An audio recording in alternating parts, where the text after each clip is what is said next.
you. Appreciate all the witnesses being here today and your mental adroitness in adjusting to different ranking members. But I'm not, and I appreciate your insights into the federal system.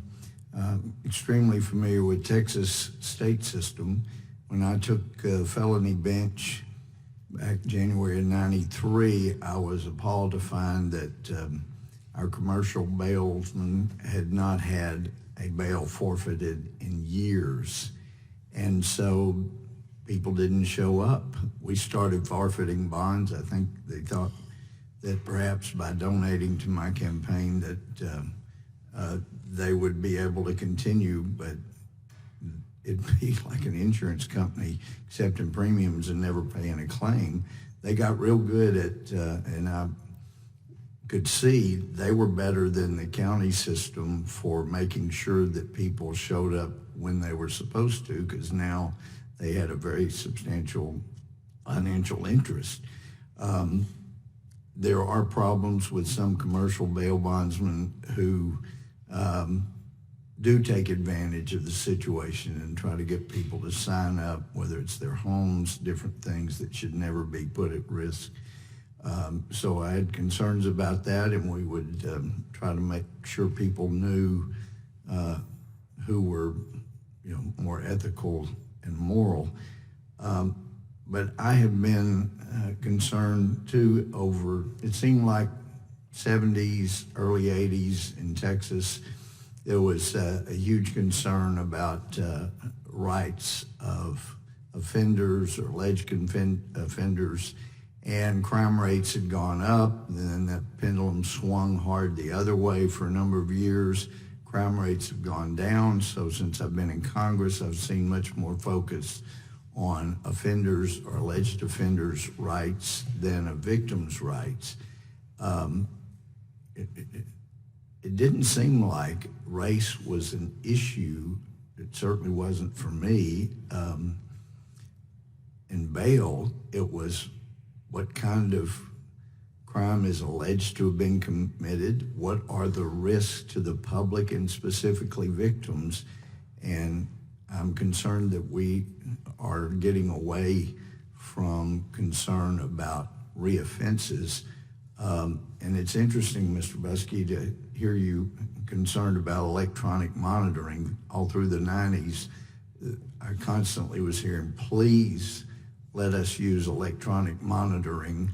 I understand the invasiveness and the constitutional concerns, but you surely have got to admit it's not as intrusive as being behind bars. And that's why defense attorneys were begging for electronic monitoring. We had to make sure that they weren't gouging people. But I'm a fan of using treatment, not short term, but at least 30 days or so treatment. And I think that's something that should be encouraged, since the majority of people seem to have drug or alcohol problems who come before courts. But I'm very concerned about pushing everybody out without any requirements of bail. Obviously, if somebody's bounced a check, for heaven's sake, they're not a violent risk. That's not something where there ought to be any kind of bail, like had been said. But Mr. McElroy, from the things you've said, my heart goes out to you, not for the offenses you committed and different punishments so much as the fact that you didn't have a loving family home. You were a foster child. I would love to know more about your background, but my time is running out.